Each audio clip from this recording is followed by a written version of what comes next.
What up, fam? Welcome to the pilot episode of Midnight Misconduct. You can find us on 1029 The Game and also on the High and Wide Hockey Network at Flyers HW on Twitter and the YouTube channel. I'm joined by two of the HW family, Derek and Paul. Derek, how about you kick us off, man?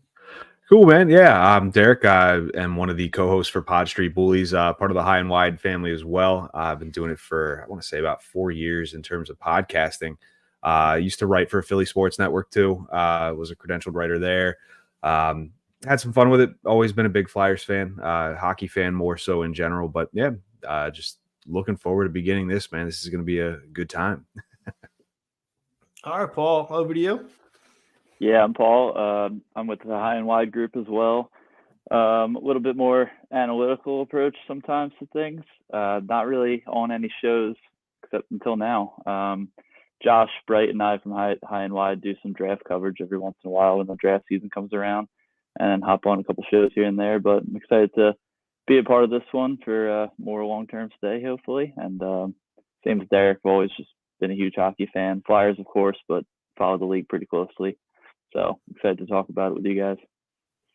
So analytics, since you brought that up, what are your thoughts? Since this is not hockey related, but what are your thoughts on the big NFL story and Dan Campbell's decision not to kick? I figured that was where you're going. I'm a big Dan Campbell fan. Love that Me guy. too, man. Right. I think. I assume you guys watched the game yesterday. I didn't love the last one when they could have kicked it to I think it's to tie it. Didn't love that one, but I thought the other ones were the right calls. And even that one I didn't hate it, but I would have probably kicked the tie because I think they were getting the ball no matter what. Getting it for the Niners at least. So I feel like you might as well get the tie, and then hopefully it's a one possession game at worst when you get it back. But for the most part, I think that's the Lions haven't had success in 35 years, 40 years. It's been Dan Campbell got you there with that mentality. You got to live and die by it. He's the guy. Yeah, no, I completely agree 100%. The take the points crowd, they were acting like 45 and 48-yard field goals are automatic. And that's the thing, yeah. And if you kick that, if he sends the field goal unit out there and they miss, they're going to just give him crap for coaching scared. They're going to be like, oh, like all year long you went for it. Now he kicks a field goal and they miss. Like you're not going to win exactly. either way. Yeah. Yeah. It's Matt Prater out there for the kickers, right? Like Matt Prater's the Detroit kicker.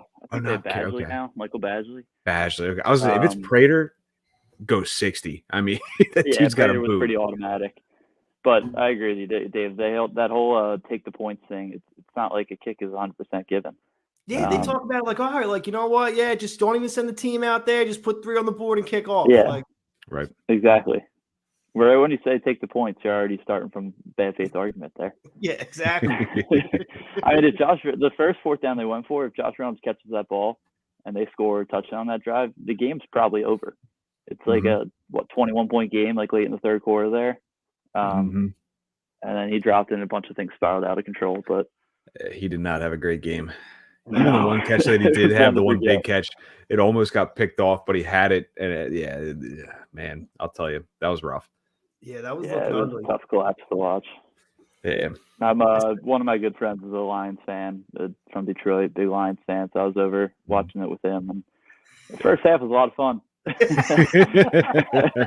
And getting no one having fun in the second half. And it was a tough one. Yeah, that house probably got real quiet in the second half. Yeah, and he's not as big a fan as the go for it movement, so he was struggling a little bit with some of those. All right, well, this is supposed to be a hockey show, so let's switch into some misconduct. Well, the lead story in the NHL really late right now is the World Junior Hockey Canada and the World Juniors 2018, and obviously Flyers fans in general are directly feeling the impact of that.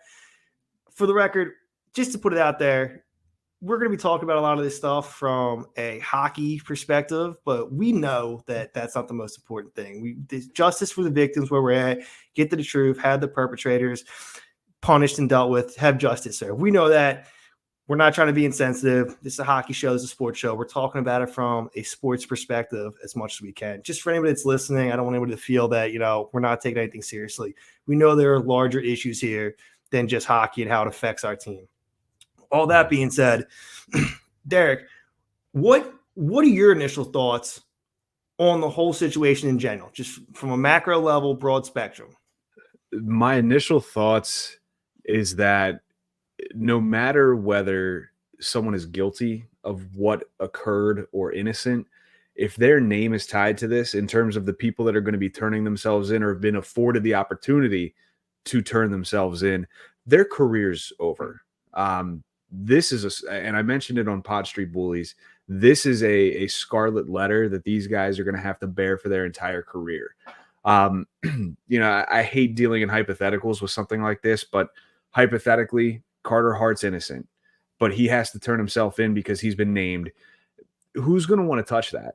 And what team out there is going to want to take no pun intended, a flyer on a guy that's been tied to a case like this? So the implications surrounding this type of case, again, Dave, you did a great job of prefacing it. Yes, this is more about justice for the victim than it is how it impacts a hockey team. But regardless, this impacts every single team that's affected, in terms of New Jersey, in terms of Calgary, in terms of the Flyers, as well as the Swiss team Formenton is dealing with as well. It's a very sensitive topic, but one that, I really think that people shouldn't shy away from. I think that this needs to be talked about no matter what. And in terms of impacting these guys, these 5 guys that, again, they are innocent until proven guilty, but they are the 5 names that have taken leaves of absences. So you can kind of put 2 and 2 together there. Although Formenton has turned himself in, has said that, he's going to prove himself innocent. More power to him. If he does, great. If he doesn't, bad guy, whatever. But this is a rough look for these guys. A very, very rough look for all of them. I think it's a rough look overall for Hockey Canada. Not things aren't going well overall for Hockey Canada. Not only this current incident, but they also have the incident. 2003. Yeah. Thank you, Paul. I was just thinking about it as Derek was talking, and then it escaped me. But I was going to throw it over to you, Paul, as like Hockey Canada in general, what they're dealing with right now. Yeah, I mean, it's a stain on them for sure. 2 cases, any case is bad enough, but 2 cases. It's weird that you're looking at 2003 and 2018 at least is a little more recent, but why is the 2003 one taking this long to come? I mean, I think there was some fines paid and all. It's been talked about, but I feel like it was never as big of a story as this 2018 one is, which is also not a good look on anybody. Yeah, it's a shame we have to talk about it. It's a shame these things happen, but it's a heavy topic for the pilot episode. But like Derek said, it should be talked about. It's the biggest story, and we'll see. Alex, like you said, Formenton says he's going to prove his innocence for his sake. I hope so. But if not, all these guys should get punished to the maximum extent, to as bad a crime as you can get, pretty much. Agreed. And we'll see where it goes. But it's a bad story for Hockey Canada and for hockey in general. Wasn't he the one that immediately went to the Swiss league, but right after this stuff kind of started coming out? Wasn't it the joke was he fled the league in the country? He was with Ottawa. I don't know if he left or if Ottawa just didn't re-sign him. Okay. Yeah. I thought Ottawa just didn't re-sign him, and he wasn't great, but I think he scored 17 or 18 goals, and he was 22 years old or something. Right. You feel like they probably Knew I'm something. speculating here, but it feels like they probably knew something if you're not re-signing a 18-goal 22-year-old for at least a cheap deal or something. Right. Yeah. And then they have, and I was just thinking of it now, they have the bullying and hazing scandal stuff going on right now too. Mm-hmm. Hockey Canada's got to get their stuff together, man. Changes. Yeah. If they were a franchise, if they were an NHL team, you'd be clearing house right now. Everybody's gone except for the one person that owns the team. Right, they're losing cleared picks. out, but then they'd get the first overall pick. Good point. Great. It's a mess, man. Like Hockey Canada, the type of stuff that they're going through right now. And yeah, you could argue, okay, 2018, 2003, but like that stuff doesn't just go away. That it catches up to you. And it catches up to you quick. And this is a prime example because now there's names. There are names involved with this 2018 scandal. And I mean, again, these guys are going to get brought in front of a judge and they're going to have to state their case. As much as we say innocent until proven guilty, a lot of these guys are presumed guilty because of the accusations and the climate too, just in the world today. I hope that if they are innocent, I hope that this doesn't impact them too much moving forward. But like, I still think it will be just because their names are attached to it.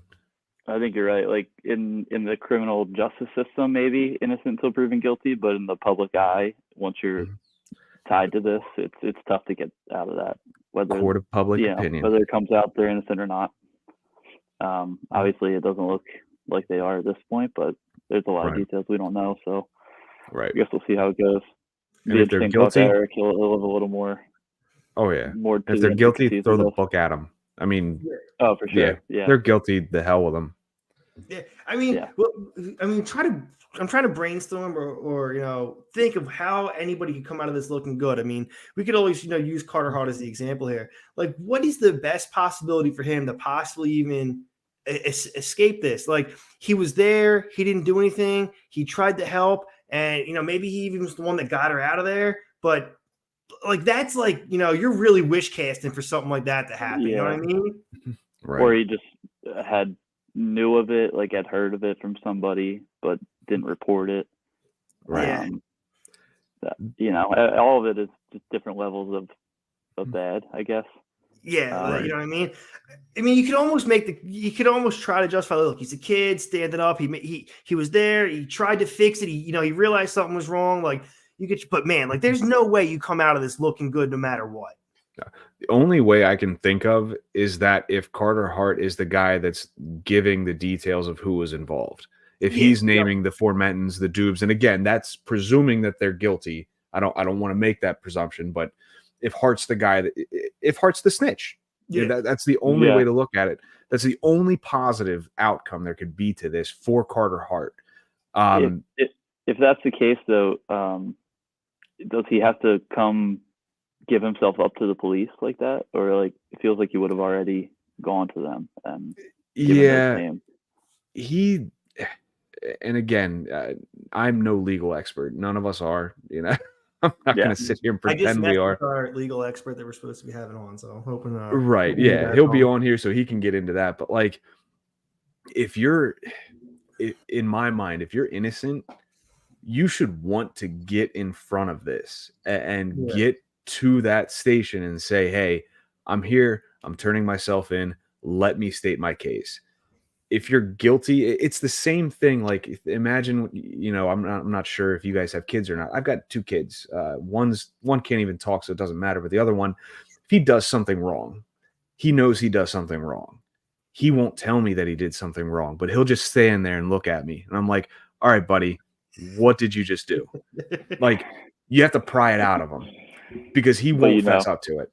So like treating these guys like children, okay, they messed up, and who are the ones that are going to come forward and be like, hey, listen, I tried to make this better as it could be given the circumstances. But then the other guys that turn themselves in later, you almost have to presume that they're guilty. And it's a terrible way to think given, obviously, again, innocent until proven guilty, but your mind, everybody wants to rush to pin guilt on people. And in a case like this, someone's guilty.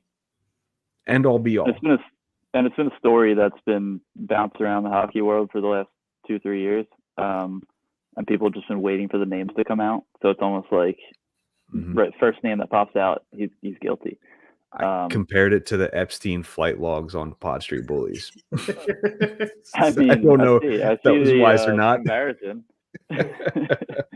But I wonder how much detail will be given eventually in this, because like it was initially closed in 2019, I think, in London, and without charges. And then I think the victim sued Hockey Canada, and then it somehow got reopened. So like, what led it to be closed, and then what led it to be, or enough evidence for it to be reopened, and now we have 5 players who look like, as of now, that they're pretty guilty. Hockey Canada did their own investigation. I know that. I'm not sure if that was the one that closed or not, but like, can you really trust an organization that's being pinned for something like this to do their own independent investigation and conclude, oh, there was no wrongdoing? You know, that's, to me, and pardon my French, it's bullshit. Yeah. Well, let's bring on our legal expert here, who's coming on, host of Offside on TSN and Forbes and TSN Legal Sports Analysis, Eric McNamara. Eric, how you doing, man? Hey guys, sorry for the delay. I was rewatching the Lions 49ers game and I lost track of time, actually. Good, man. No my apologies for that. About it. I was just trying to figure out what the hell happened. So hey, we actually about it. Yeah, we opened the show. Paul's an analytics guy. We opened the show getting his opinion on the Dan Campbell decisions. Yeah, that was interesting. I mean, I don't know if you can. I mean, statistically, I guess it could have gone either way. He could have gone forward or kicked a field goal, but I mean, his kicker wasn't great. I think one was 48, would have been a 48-yard field goal. That one was like 42 or 46, whatever it is. And so there's no guarantee he would have made that. And Reynolds should have caught that ball, right? So I don't know. I don't know if it was the wrong decision. Exactly. Yeah, you're in the same camp as all of us. We all said it was the right call, and Reynolds should have caught the pass. So yeah, you know what? I think that game was too big for him. If Reynolds catches that pass and they score on that drive and win the game, everybody's talking about how Dan Campbell, ballsy calls is the reason they're in the Super Bowl, and he's the best coach alive. Anyway, for Lions fans, for young Lion fans, they went to bed at halftime. That's their baptism. When they wake up the next morning, it's like, hey, you are officially a Lions fan. That's welcome to fanhood. Yeah. So many 7-year-olds are waking up with questions. Mom, what happened? We'll talk about it later. Go to school. We'll talk about it at dinner. We'll talk about it. I'm not going to work today, sweetie. All right. She's I'm not ready to talk about it. Your dad's still in bed hungover. This isn't vodka, it's clear coffee. Somebody hold me. We were just discussing the Hockey Canada stuff going on. And we were touching on not just 2018, but 2003 and the hazing and bullying stuff that's going on. It seems like it's just been a lot of rough announcements, a lot of blows that Hockey Canada has taken in general. So, I mean, what do you feel overall about Hockey Canada and what they're going through right now? Well, I mean, Hockey Canada is the body that governs minor hockey, right, across the country. And so they're not necessarily complicit in any of this, right? Their job is to put in place the rules that govern minor hockey across the country. In instances where there are people who file complaints, Hockey Canada has an adjudication system put in place to adjudicate those complaints. And in fact, I am one of their adjudicators. It's not my, I do it on the side. But I don't handle cases like this. It'd be, complaints over coaches or trainers or kids, whatever, phones in locker rooms, those kinds of things. Hockey Canada will run these investigations, but remember, they don't have subpoena power, so they can't force people to come talk to them. So it goes back to what I heard you talking about, was the London police opened an investigation and they closed it in 2019. And then the complainant filed a civil lawsuit naming a bunch of players, up to 8, as defendants, including Hockey Canada, right? So when you sue someone civilly for money, you sue everybody who's connected, basically the employees and the employers, right? Because the employers usually have the money and the insurance. So Hockey Canada settled it for about $3.4 million, but that's not an acknowledgement of any wrongdoing by anybody. And they did it because when they assessed the merits of success, they're like, well, we're going to lose this case, so we'll have our insurance company pay it out. But the question for me, I guess the initial question is, why did the police close the investigation, only reopen it once they went public with a civil lawsuit? That to me is interesting, because the Crown said, look, when they reopened it, we believe there's a reasonable basis to charge at least 5 of these individuals with sexual assault or something close to it. We haven't They haven't revealed all the charges. They'll do that next Monday. But that's what they concluded. And you only conclude that if you're the Crown or the prosecution, the U.S., the DA, if you think there's a reasonable basis upon which to secure conviction at trial. So they thought they had enough evidence.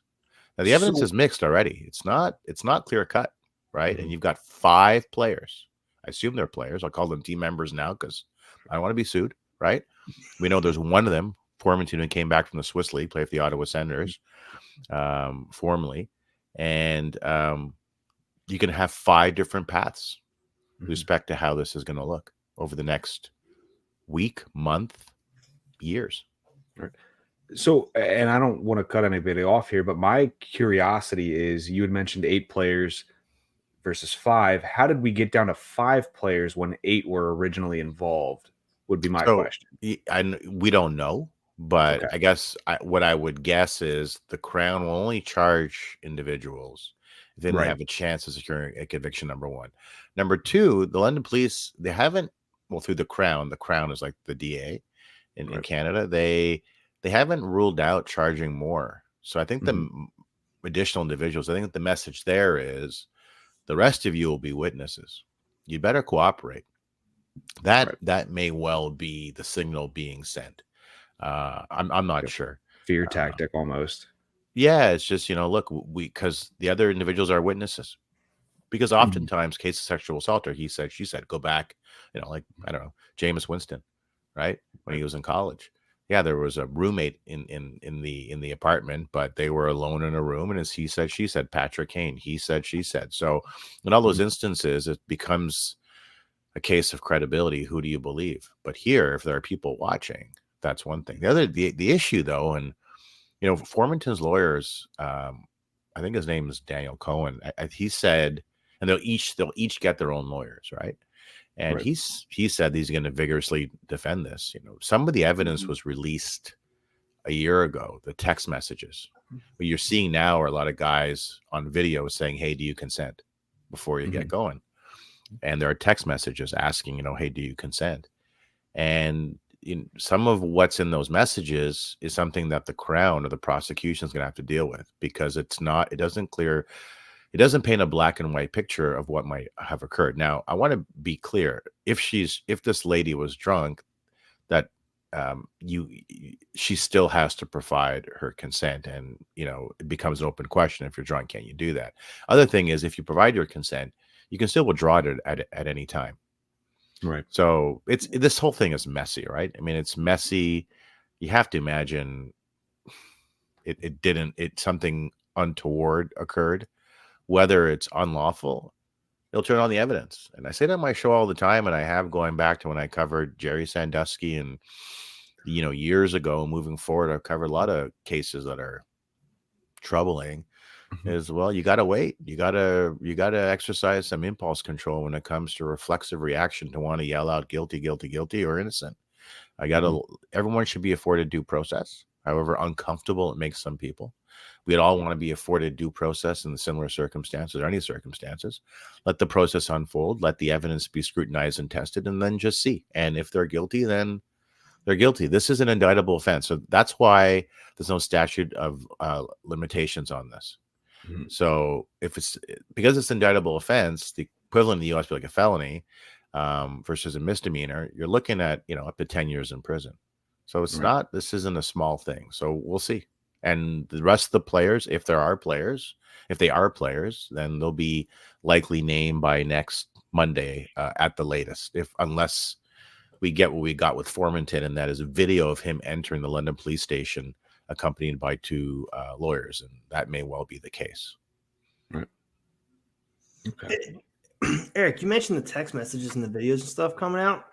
There's been some transcripts released, and that's exactly what, from the ones I read, the male that was taking the video seemed, from what I read, genuinely concerned, to the point that the victim even said, what are you so paranoid about? Like, yes, I consented. I'm sober. It's fine. That's not a direct quote there, but that's essentially what they said, according to the transcripts that I saw. So how do you interpret those videos, the audio of the videos right there? Yeah, I mean that's that's going to be the crux of the defense, right? Whenever going back to James Winston or Patrick Kane or any case of sexual assault, the defense is usually the same. It's consent. That yeah, we did have sex or we had sexual relations, right? Sexual assault is not just intercourse; it's touching of any sexual nature without consent. But the person consented to it, so they were fine. That's what's going to come down to. And here's the thing: is let's say you have at minimum 5 different defendants. You're going to have 5 defenses, which are the same, but turn on different facts, right? Because everyone is involved in a different way. This can go on for years, right? And you're going to test all this evidence. The complainant's going to testify and be cross-examined, and this is not going to be an easy case for the prosecution to win, I suspect, because all you need is one juror to say, no, you know what? I'm not comfortable. I mean, crying out loud, Barry Bonds got off because there was one juror out of 12, and she said, nah, I'm not convinced he lied under oath, despite the fact that it was clear that him and his size 13 and a half feet, which had gone from a size 10 to 13 and a half, were clearly lying under oath. Mm. That's a great example. I love that. You were talking earlier. There was the thing I was interested in too about how the London PD closed the case in 2019. What kind of evidence could have been unveiled after that case that would make them reopen it? That's a great question, Paul. Was it evidence or was it pressure? Right? Because I don't know if was there any new evidence. I don't know. But the Crown's job is to go through all the evidence and then to make the determination, hey, are we going to charge or not going to charge? So they go through all of it. And they must have known at the time that this had the potential to be a high profile case. So you'd better make sure that you do your due diligence. I don't know if there was new evidence, Paul. It might have just been, this has now gone public. And now that it's gone public and it's related to hockey and related to athletes, man, that checks all the boxes in Canada, right? And it would in the US. Look at the Duke lacrosse case, right? That's some might be comparing it to that, right? I think it's different. We made the comparison on the podcast that I run. We did because he referenced Matt Casey, one of our co-hosts, referenced the documentary, the 30 for 30, I believe, that ESPN did, and I haven't watched it yet, admittedly. So I do need to watch that. But he referenced that in regards to kind of you want to call similarities maybe to this case. Yeah, I forget. Crystal Magnum, right, or something like that, and I think she's in jail for murder. So I suspect the cases are a little bit different. I think she stabbed her boyfriend or something. That was about 7 or 8 years, I think, after the prosecution dropped the charges against the 2 lacrosse team members. But I would hesitate to compare it to that. Here you have a bunch of hockey players, allegedly, and I assume that's the case, in a room, and she has sex with one of them with her consent, and then he invites the rest of the bunch of guys into the room, and then from there things unravel. Right. And you can only imagine a bunch of guys in a room, things might unravel quickly. And then so the question is, at that point, did she withdraw her consent, or did she ever even provide her consent? And she said after, I did, but maybe she was just saying that. So all that's going to be tested. I think, the bottom line is, I think the Crown probably realized before they closed the case initially, maybe they were saying to themselves, maybe she was sexually assaulted, but the evidence isn't strong enough for us to bring that case. That happens a lot. I remember in the Jameis Winston case, the DA, this older white guy, gave a press conference, and he was kind of flipping, I'll never forget this, making jokes about the case. I'd never seen anything like it. It was as ludicrous as when O.J. Simpson was looking to make parole, and one of the commissioners was wearing a Bills jersey. I don't know what the hell goes on south of the border, but I'll never forget that. And OJ was so angry during the parole hearing. I'm like, man, the only way doesn't make a parole is if he kills one of the commissioners. But they weren't even in the same room. I don't know anybody knows that. He was on camera, right? So he was in an empty room with his lawyer. But he may have killed someone at that hearing if they were there, because he's OJ and he kills people. That's what he does. But that's neither here nor there. I have digressed, right? But he is a killer. So I think sort of from my standpoint, the Crown may have been saying, maybe it happened, but can we prove it? It's one thing to allege it. It's one thing to believe it, but it's an entirely different thing to prove it. And that's where you have experienced counsel. That's where they make that determination. A lot of the lawyers that work for the Crown, it's not like it is in the US, right? You've got, 55 law schools in Texas, right? Like anybody can go to law school. In Canada, it's not like that. There's 16. That's it. And the lawyers that, I teach sports law as well. Apart from being a partner at the firm and at the law school, and some of these students become Crown prosecutors, and they're phenomenal, and they're so good. They're Canadian too, so they may be a little bit cautious, and a little more conservative than they are in the US, because it's less being an entrepreneur. And a lot of these positions are not. None of them are. You're not voted in. Judges in the U.S. in the Patrick Kane case, I think it was Frank Sedita Jr. who was the DA.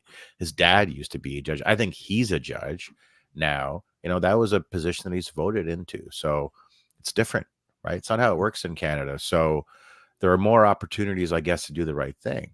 But maybe they just thought the evidence wasn't strong enough. And the sense I'm getting, and I'd be curious to know what you guys think, the sense I'm getting is it's not like OJ. Like, we all know he killed Goldman and Nicole, right? There was more evidence there to convict them 1,000 times over, but that trial was a referendum on the LAPD and a referendum on civil rights. It had nothing to do with OJ Simpson. My sense here is it's kind of split. I'd be curious to know what you guys think.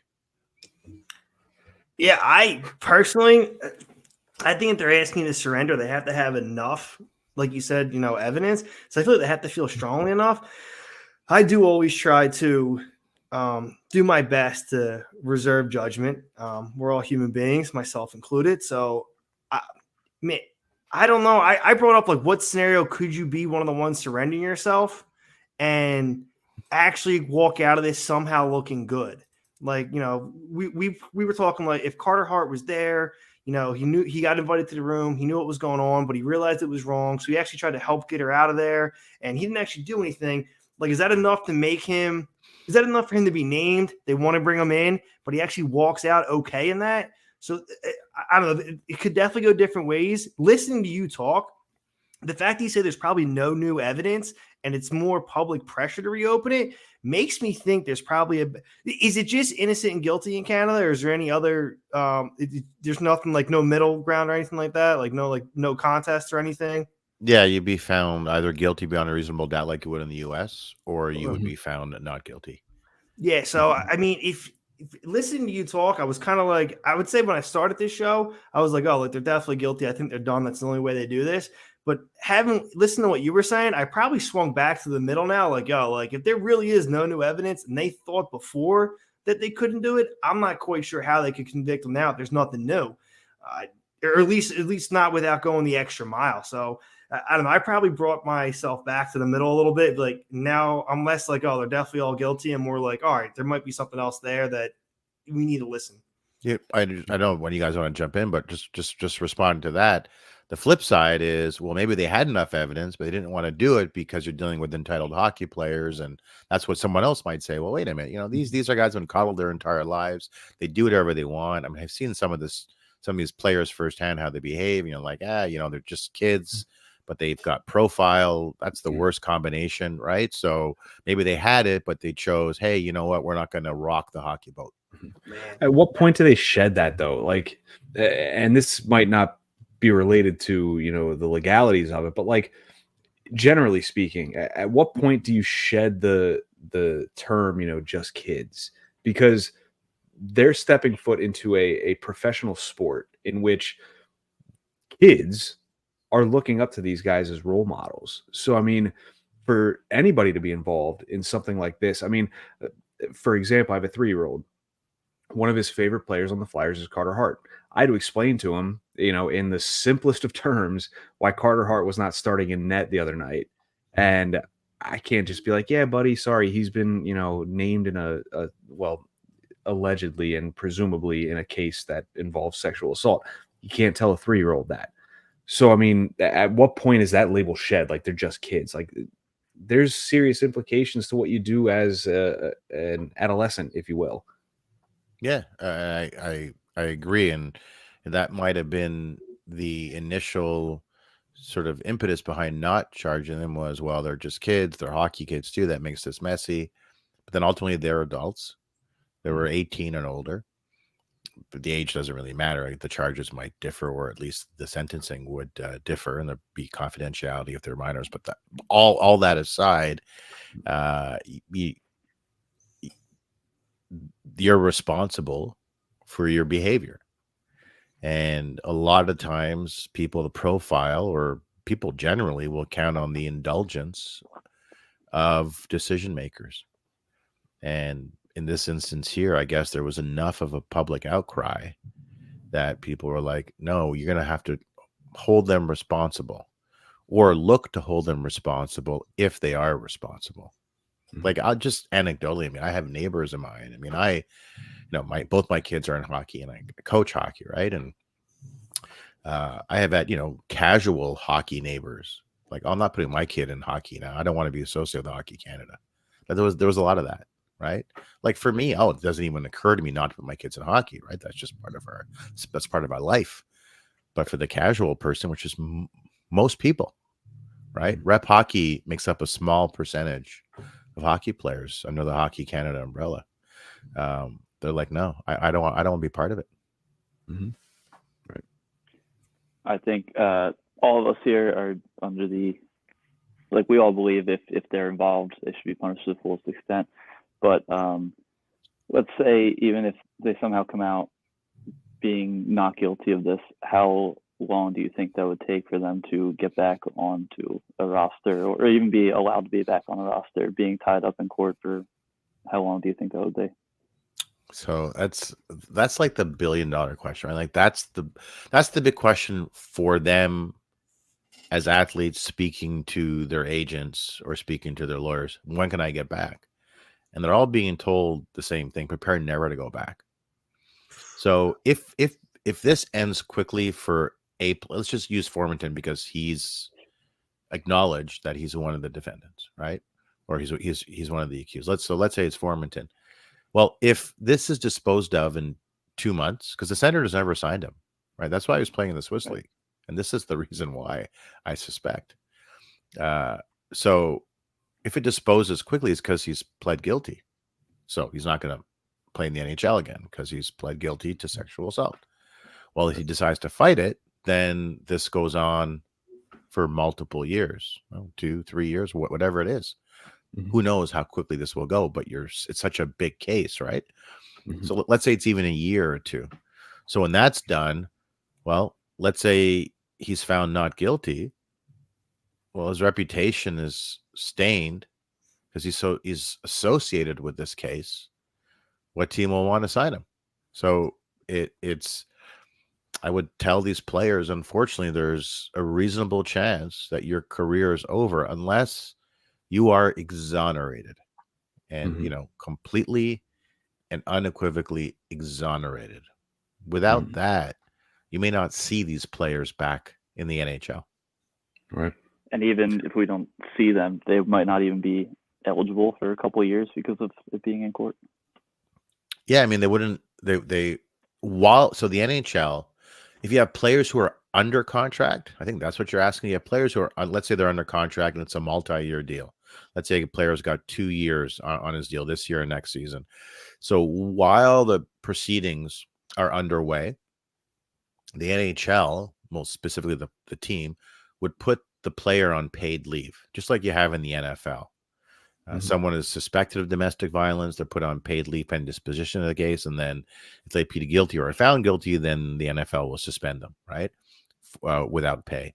So a player would be on paid leave here, conceivably for a year or 2.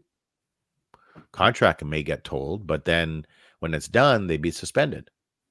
Right. And then if they're convicted, that's most definitely an opportunity for a team to void that player's contract.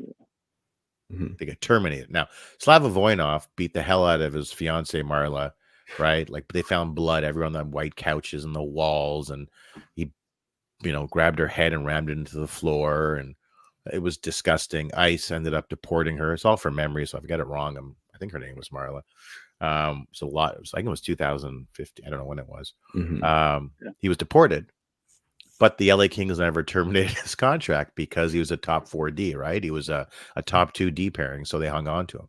Mike Richards also played for the LA Kings, picked up with pain meds at the border. I remember getting a text from a buddy of mine, goes, "Oh, you're going to have some work because Mike just got picked up." I'm like, "Oh no," I guess Mike has always had an issue with pain meds, and because it's a violent sport, and some players just get addicted to them. But of course, the LA Kings terminated his deal because they had no need for, a fourth line forward, right? Right. So the Slava Voinov thing is, I think, the exception, and was kind of disgusting, to be honest with you. But here, these players will be put on paid leave until the case is disposed of. And if there's any, even if they're found not guilty, but the story isn't good, I think, honestly, absent complete exoneration, let's say if Carter Hart's one of those players, I don't know if your 3-year-old son, when he's 5, will be welcoming him back on the team. No, and I wouldn't expect them to remember either. And yeah, it's tough to explain to a 3-year-old. I mean, it's end all be all. I can't just say, "Hey, favorite player just got accused of sexual assault." He'd be like, "What's that?" I'm like, "I'll tell you when you're older." Yeah, I think that's one. I mean, I got 2 boys, and we watch, the NFL, on Right. occasion as well. So I mean, geez, there you'd be getting a life lesson every week, right? So Crash course. and then with baseball, I was like, I haven't told my kids about Wander Franco. I don't know how I'm gonna have that conversation. They're 7 and 10. So Yikes. although my son gave a presentation to his class on baseball, my kids also play baseball, and I coach them in baseball, and I was so proud of him. He gave his presentation to my wife and I and my younger son, and he just said, "This is a photo of Hank Aaron. Hank Aaron holds the record for most career home runs in Major League Baseball without doping," and it just continued. Like, oh, that's my boy. That's my boy. That's beautiful. That's awesome. It was so good. Yeah, I would just tell your son that Carter Hart just decided to walk away from hockey. He's 3. He's not going to know what that was good. He's infatuated with Travis Konechny at this point. So as long as Travis Konechny stays clean, I'll be all right. Honestly, as long as he's a Flyer fan, that's a win. Right. I can stomach that. Yeah, because your team, like my team, the Canadians. Well, my team sucks. Your team should suck, but Schwartz is the right guy. Right. It's a whole other conversation we could get into here. 5-game losing streak. We might be trending towards sucking. Yeah. Break guys are in no man's land now when it comes to draft picks. Yeah. Listen, we were supposed to have a terrible season this year. We had a good first half of the season. Let's just take it as a W. Like, just enjoy the positivity. Totally. Yeah. No, it's good. And then, and once you have this development with Hart leaving the team, it looks like it's had an impact on the team. Yeah, I think no team needed this break more than the Flyers did. They were mentally the Cutter stuff, the hard stuff, like playing above their skill level, like all season. Like they're worn down. They're done. They need to all go on the golf course for a little bit or take a vacation, go to the Caribbean. They all need a break and a reset. Yeah, I think not being as talented as a lot of the teams above them too, and around them, like they win by outworking teams, and that's just hard to keep up for 82 games. I know it is tough. That's what Tortorella demands, and that's why I always said he'd be a great coach for the Ottawa Senators, because they've got a group of great players. Stutzla and Kachuk and Chikrin and Shabbat and Sanderson. I mean, it's one of the best cores, if not the best core in the league. And the fact that where they are is puzzling. But the coaching with DJ Smith was terrible. He's been fired, but they need an authoritarian like Tortorella to come in. I'm not a big fan of his. I think he's a bully. I think he's a bit of a jerk. Just ask Larry Brooks, right? Or Anthony Filippo. Yeah, ask anybody really. But he's perfect for that team, right? Yeah, perfect. Yeah, he gets results for those first couple of years at least. Yeah, hey, it works, right? That's why he keeps getting hired. Now, as a Montreal fan, and I've got to ask this question, there's been a lot of scuttlebutt about Michkov versus Reinbacher for that pick. So yes, I'm a part of that. Yeah. Yeah. What exactly is your take on that? Now, at least we got Cole Caulfield when you guys wanted him. The dagger. Oh, Yeah. Thanks for that one. He got off to Come on, a Eric, slow that wasn't start, the question. but he's had a good past 2 weeks, and beyond that, he's just so much fun to watch because he's a freak. His hands and his feet just move. They're like magic tricks. It's just it's nuts. It's really crazy. Slavkovsky is, he first year and a bit of this year played kind of like a goofy clown, right? But he's only 19. He's just so big and he's still growing. Right. So he's a 3 or 4 year project. But any scout, worth their money, it's a 3 or 4 year project with him. I guess the issue is the Montreal Canadiens do not have a single elite player at any level in the system. The only elite player they have is Cole Caulfield. He's just an elite goal scorer, and that's it. Everybody else is good or above average, but you don't have a Nathan McKinnon. You don't have a Kucherov. You don't have a Stamkos. You need guys like that to win a cup. They don't guarantee you win a cup like Austin Matthews and Marner Nylander, but you're pretty much guaranteed not to win a cup if you don't have game breakers, and they don't have guys like that. So you want to pick in the last draft 3 goalies and 3 defensemen when you're star for scoring? Really? I did the math quickly because I had nothing to do, and since 2000, the Canadiens have finished top 10 in goals, team goals for twice, and one was the lockout shortened season. Most of the times they're high 20s, and so there's context there. The Canadiens fans are starved for goal things. So Michkov presented as someone who could be that game breaker, who could be that star. Maybe he's not going to be. Who knows? I think they gently highlighted some personality flaws that maybe he has, but he's just a kid. I've seen some of his stuff this season in a highlight reel goal. So I would have taken him 100%. Like my son who's 10, he said, look, it's worth the risk. He's right. He's 10 and he understands that. Reinbacher, he's a smart kid. He's got really good hair. And, he's right in that you might as well just take a shot. Reinbacher, he projects to be, if he pans out, he projects to be, maybe a top pairing D, bottom top pairing kind of guy, like a 2. Right. Okay, great. But you can find defensemen. The Canadiens traded for Jeff Petrie, traded for Matheson. Matheson's, he's great skater. I mean, he should never have been made available by the Penguins. I don't know what they're thinking, right? Petrie is long gone from the Penguins. So you can find those guys, but you can't find a Michkov, I think. Are you guys happy that Danny Briere drafted him? Absolutely. Ecstatic would probably be the word I would use to describe how the fan base shouted in my car. I was on the phone with my co-host and heard the pick, and I screamed when I was in my car. I was so happy. Now, I don't know if you guys know this. I'll tell you 2 things. First is that he wanted to draft Reinbacher. That's who the Flyers wanted to draft. Really? Yeah. Well, they tried to trade Cutter Gauthier for Reinbacher so they could get him and Michkov. That's right. So I think that was their preference. Other thing is, I remember Briere. I heard one of my son's friends is best friends with Danny Briere. This has nothing to do with hockey. They were traveling. It might have been Pennsylvania for one of his son's hockey games, and they're driving a Range Rover. And he decided to put his son in the front seat rather than the back seat, and they got rammed by a truck. But the back of the car was destroyed, but the front was okay. So that saved that kid's life by being in the front seat. That has nothing to do with anything. I just thought I'd share that with you guys. Wow. Yeah, that is absolutely crazy. And you know what? When people listen to this show, that will be their takeaway. They're not going to care anything else that was said. There we go. Yeah, and then fast forward, he's pushing a wheelchair down the stairs. Yeah. Eric, I do a show with Dave Jackson. We just break down like calls and stuff on the ice. And it's funny that you brought that up because when that happened, I texted him and I was like, hey, man, and it had nothing to do with that incident. I was just like, hey, man, I'm like, you have anything specific you want to talk about? Do you want me to just pull some clips? Like, how do you want me to set it up? His response was, hey, why don't we just talk about GM's kids throwing wheelchairs downstairs? I was like, yeah, just, man. Poor guy. I mean, Danny.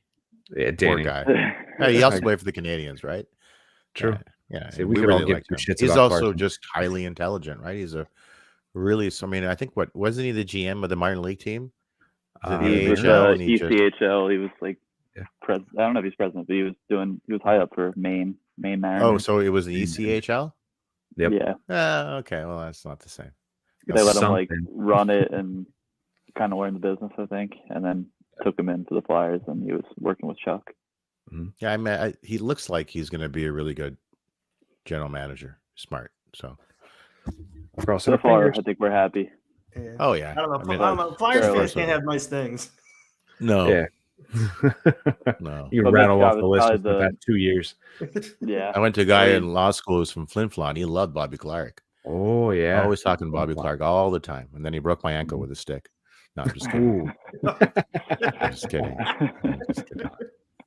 He says, "Sorry about your luck." Yeah, sorry about that. You guys were beating us, so I thought I would break your ankle. You're their best player. Thanks. What a Only what 2 an minutes. animal. Good move. Yeah, what an animal. Yeah.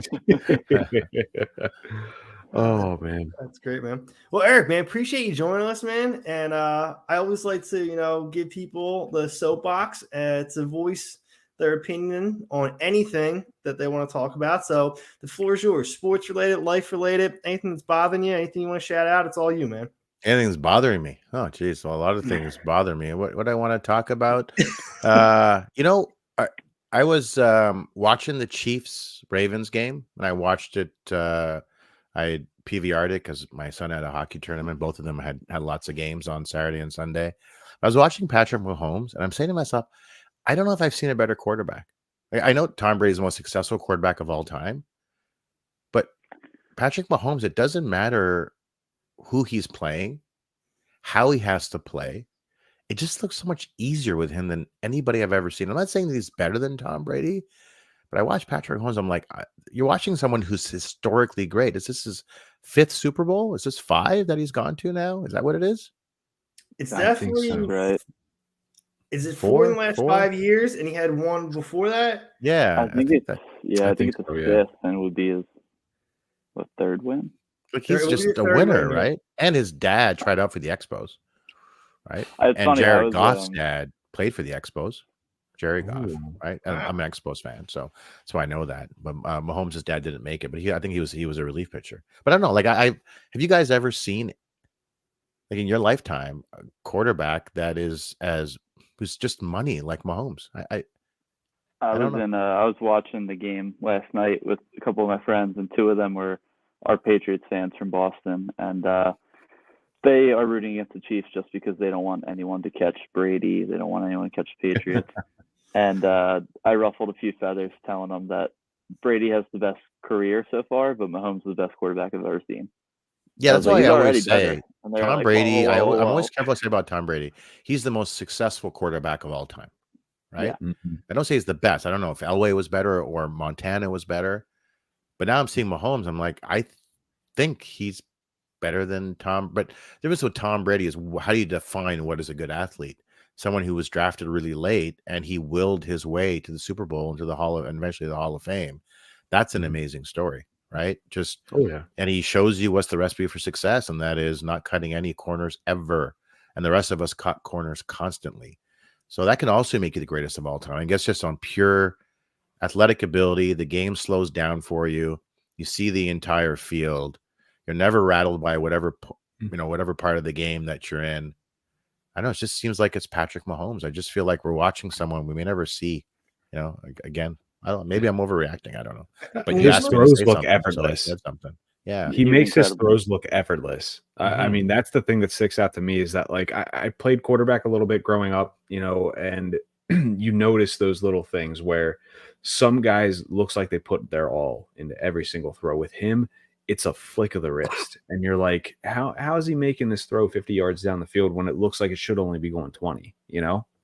Well, that throw to Valdez, I only saw it quickly, but I'm sure it was off his back foot. Yeah. Oh yeah. Right. And that's incredibly tough. I think he is the best I've ever seen. Yeah. I think the interesting thing's going to be when we look back after Mahomes retires, and if he goes 20 years just like Brady did, all the AFC quarterbacks for over 4 decades that never won Super Bowls or only won one is going to be an interesting list. Like Phillip Rivers was a really great quarterback and never won a Super Bowl because he played in the same conference as Brady. Peyton Manning could have won 4-5 Super Bowls if he didn't play in the same conference as Tom Brady. Ben Roethlisberger. And then you go to Mahomes, and now you got Josh Allen. You got Lamar Jackson. Like, you got guys that are – Justin Herbert plays in the same division as Mahomes. He might never win a division title. I'm not saying Herbert's a great quarterback or an elite quarterback. He is a great quarterback, yeah. But, like, you know what I mean? Like, he might never win a division title, and it's because he plays with Mahomes. Like, that's an interesting story to me is the guys that don't reach a certain level of success they could have just because they were great themselves, but somebody was just a little bit greater. Yeah. But does that make them great? Could they have been greater in being able to defeat a Patrick Mahomes-led Chiefs? Well, I would say that if Phillip Rivers played in the NFC instead of the AFC, he would have won a Super Bowl. Yeah. You might. The He would other have at least gotten there, probably. Yeah, or he at least would have got there, yeah. Sure. the other thing that I started thinking about this morning, actually, after I dropped the boys at school, was Aaron Rodgers. We've always talked about how he's one of the best throwers of the football we've ever seen, but he's a jackass. And you saw what the Packers did without him this year with a sophomore quarterback, right? Who, how maybe we've overestimated his value and his worth as a quarterback. Maybe he's not a great quarterback. He was a great thrower of the ball, but maybe this wasn't a team player. Had to be his way. Made stuff up constantly, run around the pocket, and not following script, making coaches go crazy because that's not how you win in the NFL, right? You got to be a little bit more scripted. I know, I'm just wondering. I'm starting to wonder if we have overvalued Aaron Rodgers. That's still a lot of success though. Like, they still made deep playoff runs more often than not with him. So I don't have to take too much away from him. But I mean, if the test is winning Super Bowls or getting there, right? Because that's Mahomes. Because now we're seeing a quarterback that no matter who he's playing with, he's going to the Super Bowl. I mean, who are his wide receivers? I mean, outside of Kelsey, who else is catching the football? Kelsey and 4 Josh Reynolds. Yeah. The other thing though with Mahomes too, and Brady had it as well. I mean, I guess you could debate too. Is it does the quarterback make it, or is it the pair? But I kind of think it's the pair. They also have one of the best coaches of all time. So you put a all-time great quarterback with a great coach, and you're going to get a lot of success for years. Yeah, sure. No, I agree that the right coach can allow the quarterback to be kind of the best version of what he needs to be to win, and a bad coach will get in the way. Andy Reid, I think, there's an argument he is one of the greatest coaches of all time, if not the greatest coach of all time. Right? I don't know about Bill Belichick just because I was never on my show. I talked about it for 12 years straight. But I always believe that Bill Belichick's contribution was overstated because Tom Brady is just a unicorn. This guy, it's possible, and he leaves, and what happens? Belichick goes to winning 36% of his games, and Tom Brady wins the Super Bowl. Right? I don't know. It seems pretty clear to me, but that's a strong argument. All right, Eric. Before we wrap it up and you drop off, man, tell everyone where they can find you. My house, the basement, alone. Wonder my wife won't let me touch her. No, so I guess if Twitter's still around at Eric Macramel, and then I've got the radio show on TSN. It's called Offside. You can pick it up off iTunes or whatever preferred podcast platform that they use.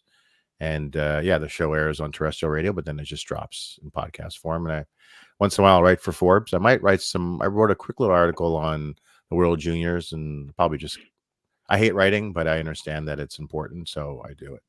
So I don't want to keep you too long, but what'd you think of Canada's selections this year for the World Juniors? You mean for the past World Juniors? I feel like a lot people had issues with leaving some of the better players home, and I mean, I think you saw it. It got bounced in the quarters, right? Yeah. And we take that stuff pretty seriously here, especially I work. I don't work, but I work for TSN, I guess, and that wasn't good for business, being bounced so early. But it wasn't great. But you know what? It's hockey. Hockey is messy in Canada, like it is in the U.S. It's a lot of politics, favoritism, a lot of bias. Yeah. Well, Eric, man, appreciate your time.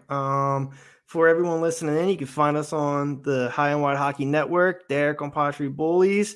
You can also check out Time I Skates. You can hear us on 102.9 The Game. Eric told you where you could find him. Thanks so much for hanging out, guys.